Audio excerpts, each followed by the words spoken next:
Excited to get Quinyon. Mitchell to Philadelphia. I think that for us, as the board kind of came off and a lot of offensive players came off, we felt like we were in a good position at 22, the way it fell for us and the players that were left on the board. We had a hard decision based on the guys that were left on the board. But we felt based on the player, based on the totality of the circumstances with the player, his talent, his character, and the position, we felt like it was the right pick for us. At what point did you think it was realistic that he might get to 22? You wouldn't have to trade up? I think once we got towards the middle of the round, we saw that we were going to be okay and get a first-round player at our pick. I think it was unusual to not have action in that room. I mean, we contemplated. There were some really good players still left. We contemplated going up, but we kept going back to the fact that we felt like we had a really good chance to get a first-round player at a position of need where we were picking. We felt that there would be a lot of offense in this first round, but the way it went, was that a little surprising to you? I don't know that it was necessarily surprising because we go through so many scenarios. So we had gone through scenarios where 4 quarterbacks went, 5 quarterbacks went, 6 quarterbacks went, which really affected us a lot. You know, and like I said, we go through the worst case scenario first, and then we work back from there. So I think from our perspective, maybe a little surprising how late it took for the first defensive player to go. Probably didn't expect that. Howie, why this cornerback, the first cornerback you ever drafted in the first round, and why do you think you're going to get this one right? Well, I couldn't have got any wrong in the first round if I didn't draft them, to be fair, Jeff, right? So, yeah, that's fair.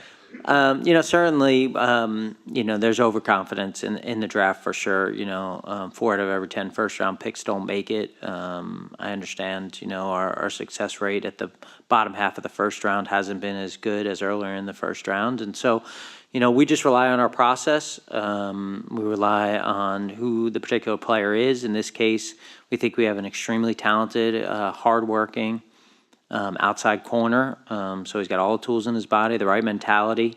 We felt like we had really good information. Coach did an unbelievable job because of his connections at Toledo, really kind of relaying those thoughts and, you know, us having the same conversations with the coaches. He really had a great process. And when you think about kind of he had a chance to transfer out of Toledo last year. He stayed there. He came back. He got better. He went to the Senior Bowl. He really checked the whole offseason process boxes one by one off, which is important, you know. And obviously, he's got a lot to prove as a small school player. The MAC is not the National Football League. We understand that. You know, we've had tremendous success with big schools. So, you know, to take a player like this from the MAC, he has to be special, and we think this is a special person. How valuable were those connections in the building for you, and what kind of things did you learn about? Yeah, sure. I mean, yeah, you get the information on guys. You know, Howie and his staff do. You know, they have all these connections everywhere. They get the great information on guys. You know, just was able to get, you know, some of the information there. Obviously, with my ties there.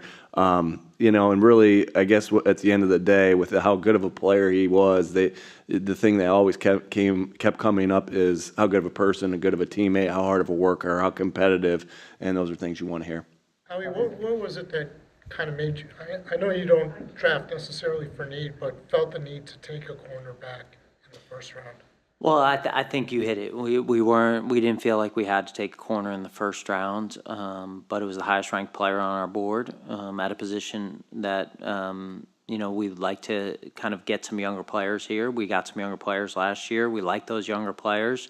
We wanted to add some competition at the corner position, and so we felt like based on those factors. But I think the most important thing was that we didn't jump the board. You know, this guy was standing out on our board. He was the highest ranked guy, and you know, it just seemed like a pretty easy pick. Though again, you know, the only reason that it was a hard pick was because there were still a bunch of good players there that we liked that we would have been happy to select. As a follow-up to that, you had a choice, like you referenced. What set him apart from Arnold one pick later? Yeah, I think that those are hard decisions. I think when you get into specific players that you have very similar grades, there's no insurance on those things, and so I think for us, maybe we just felt like for our situation, what we were looking for, that this was the right player for us. But again, like you're talking about another really good player there, and again, these are close decisions. Howie, off the draft for a second, AJ's extension, what made you want to get it done so early and be so proactive? Yeah, that's the word. We try to be proactive to try to keep this team together. That starts with Jeffrey and his support, like we talked about in our pre-draft press conference, and just talking about the benefits of trying to keep it together as much as we possibly can. And the only way we could possibly do that is by doing deals early. And, we felt like it was an opportunity to do that here.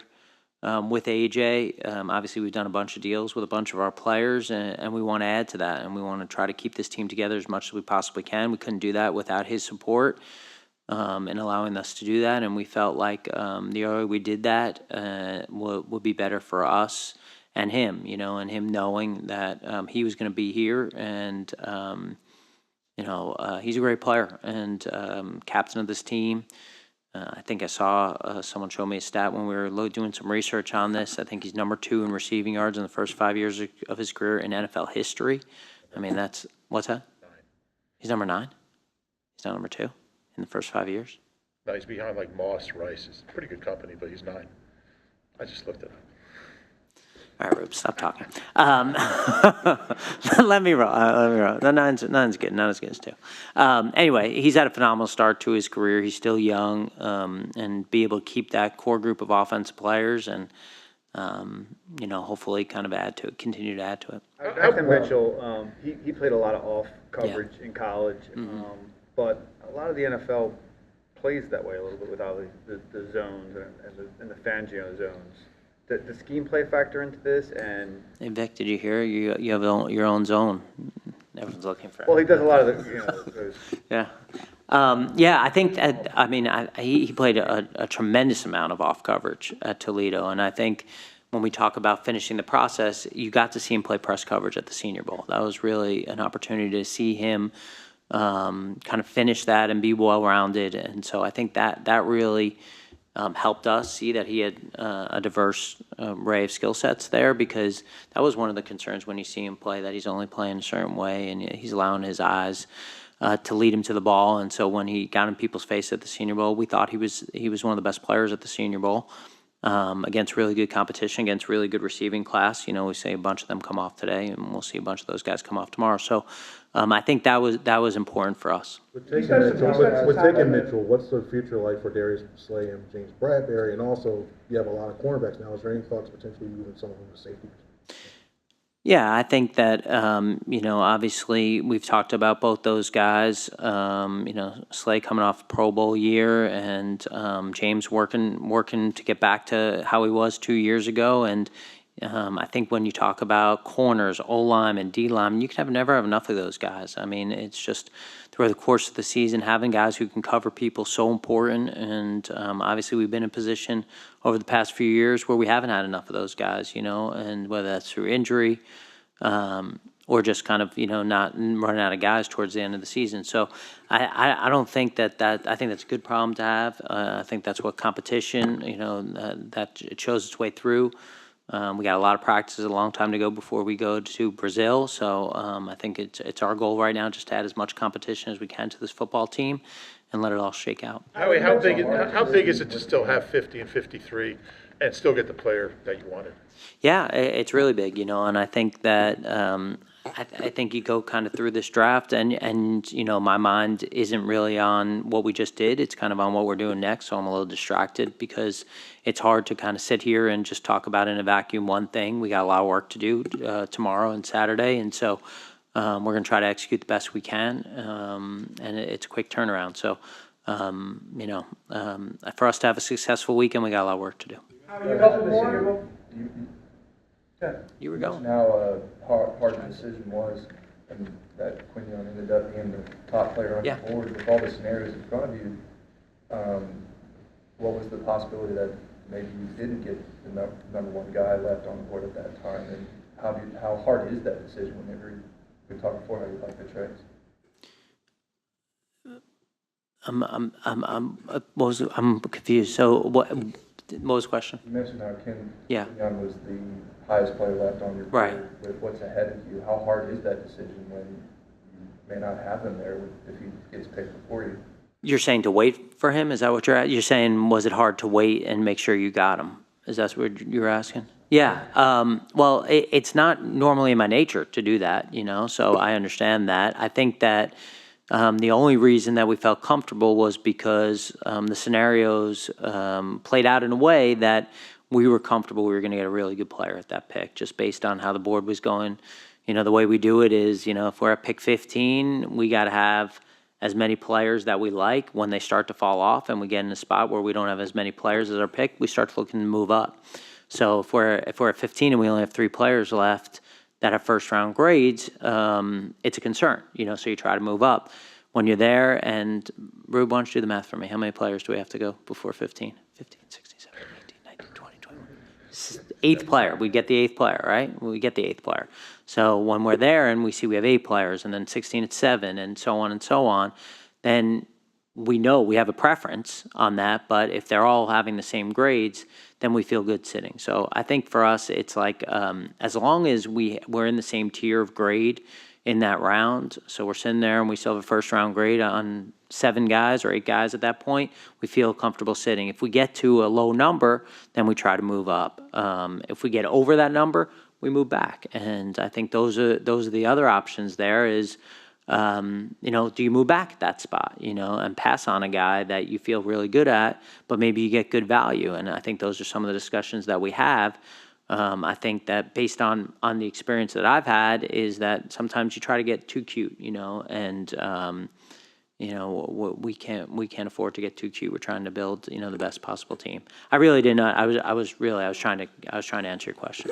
You mentioned the Senior Bowl and how Quinyon showed some versatility in different spots. Do you think he has inside-out versatility, or do you view him more as just an outside corner?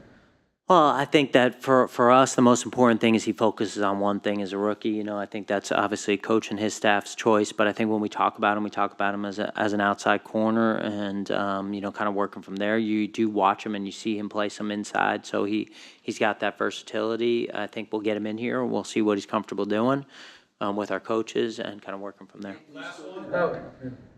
Well, you can go, Nick, and then, Go ahead, no. Go ahead, Zach. Nick, I'll you've spoken about the lack of first-round corners here, but you've been around some, Rocky and Jason Barrett. What's your sense of the adjustment, the learning curve for rookie corners drafted that high?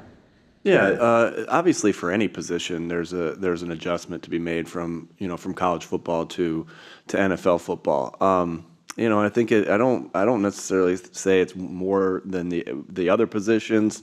I know you mentioned a couple guys that when I think about those 2 guys, they played really good football their first year, and so we're just really excited about the player. We're excited about the person. Couldn't be more excited to have him on our football team. Bob, and then done. A year ago, you got Jalen, and a lot of people thought you might have got the best player in the draft at number 9. Do you feel like you've got that much of a improvement over the actual pick talent-wise? I mean, I guess the question is he a lot higher on your board than 22? Yeah, I think once you draft them, it's what they do in the NFL, and so I think once we bring him in here, we talk about it a lot. We got to develop the player. We got to develop the person. We're still talking about a young guy coming to Philadelphia, and I think that's, at this point, it's all what he does from here. So whatever happened pre-draft, none of that matters. Wherever they're picked, none of that matters. It's what they do from now on. So I think, obviously, we wouldn't have picked him. Someone said in our draft room during this week, by definition, you're the high bidder on any player that you pick. So obviously, we were the high bidder on this guy, and I thought that was a unique, depressing way to look at it. But so anytime you think you're getting someone really high, well, you're really the high bidder. So, I think that obviously, for us, as we went through outcomes, that we felt like this would have been a good outcome for us as we went through the draft. And, history is yet to be written. Who said that?